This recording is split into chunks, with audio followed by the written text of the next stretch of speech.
भाजपा का महा जनसंपर्क अभियान चल रहा है, वो देश में हो या प्रदेश में हो। जो नेता हैं वो जनता के बीच पहुंच रहे हैं और केंद्र सरकार की उपलब्धियों को गिनवा रहे हैं। उत्तराखंड में ये अभियान कहां तक पहुंचा, इसी पर बात करने के लिए हमारे साथ मौजूद हैं विनय रोहिला जी, राज्य योजना आयोग के पूर्व उपाध्यक्ष। सर, ये जो अभियान है इसके पीछे का मकसद क्या है? पहले तो मैं आपके माध्यम से आपके सभी दर्शकों को नमस्कार करता हूं। और महासंपर्क अभियान के अंतर्गत भारतीय जनता पार्टी द्वारा अपने विभिन्न कार्यक्रम चलाकर आम जनता तक पहुंचने का प्रयास किया गया है, जिसमें अपनी उपलब्धियों को हम बता रहे हैं।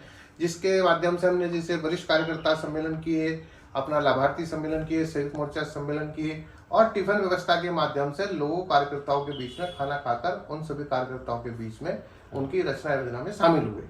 अब महासंपर्क अभियान में मैं आपको बता देता हूं कि भारत के प्रधानमंत्री आदरणीय नरेंद्र मोदी जी द्वारा देश को इस प्रकार से तरक्की उन्नति की राह पर लाया गया कि आपको पता चलेगा तो आप आश्चर्य करेंगे कि 4 करोड़ आवास पूरे देश के अंदर गरीब लोगों के बनाए गए हैं। शौचालयों के अंतर्गत पूरा देश शौचालयों से प्रफुल्लित हो गया। माताओं बहनों को जो दिक्कत थी आज शौचालय के कारण जो है पूरे देश के अंदर समाप्त हो गई है। और विशेष तौर पर कनेक्टिविटी के नाम पर rail connectivity, gas connectivity, highway connectivity, road connectivity, इस प्रकार से अपना इंटरनेट कनेक्टिविटी, पूरे देश के अंदर कनेक्टिविटी इस प्रकार से बढ़ी है कि जो समस्याएं थी उनका समापन किया गया है। आज उत्तराखंड में वैसे भी प्रधानमंत्री जी का बहुत लगाव रहता है और उत्तराखंड के अंतर्गत जो रोपवे बन रहे हैं और जो ऑल वेदर रोड बनी है, जो रेलवे का नया नवनिर्माण कार्य हो रहा है, उससे उत्तराखंड का टूरिज्म उतना बढ़ा है कि आपको एहसास होगा कि शुक्रवार, शनिवार, इतवार के दिन जो है उत्तराखंड के कई शहरों के अंतर्गत होटलों के में रहने के लिए जगह नहीं है। अच्छा, क्या इसे 2024 के लोकसभा चुनाव से जोड़ करके देखा जाए और इस बार 2024 में क्या रहने वाला है? क्या भाजपा ही सत्ता में आपकी? 2024 के चुनाव में भारतीय जनता पार्टी प्रबल बहुमत के द्वारा पास होगी, क्योंकि मुझे लगभग ये अंदाजा है कि हमको लगभग 23 करोड़ मत जो है पूरे देश के अंदर प्राप्त हुआ था और मुझे उम्मीद नहीं, विश्वास है कि अब की बार हमको 30 करोड़ मत जो है प्राप्त होने वाला है। और पूरा देश आदरणीय मोदी जी के नेतृत्व में, जब मोदी जी अमेरिका में जाते हैं तो वहाँ के राष्ट्रीय अध्यक्ष किस प्रकार से भारत का सम्मान करते हैं, वो 140 करोड़ लोगों का सम्मान है।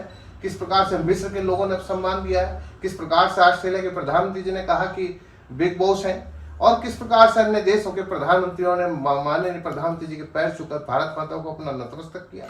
मैं समझता हूँ इस प्रकार के वातावरण के अंदर जो देश की मान मर्यादा और भारत माता का मस्तक ऊंचा हुआ है, देश की उन्नति तीव्र गति से आगे बढ़ी है। और जहां चाइना की ग्रोथ इस समय 4% है, भारत की 7% है।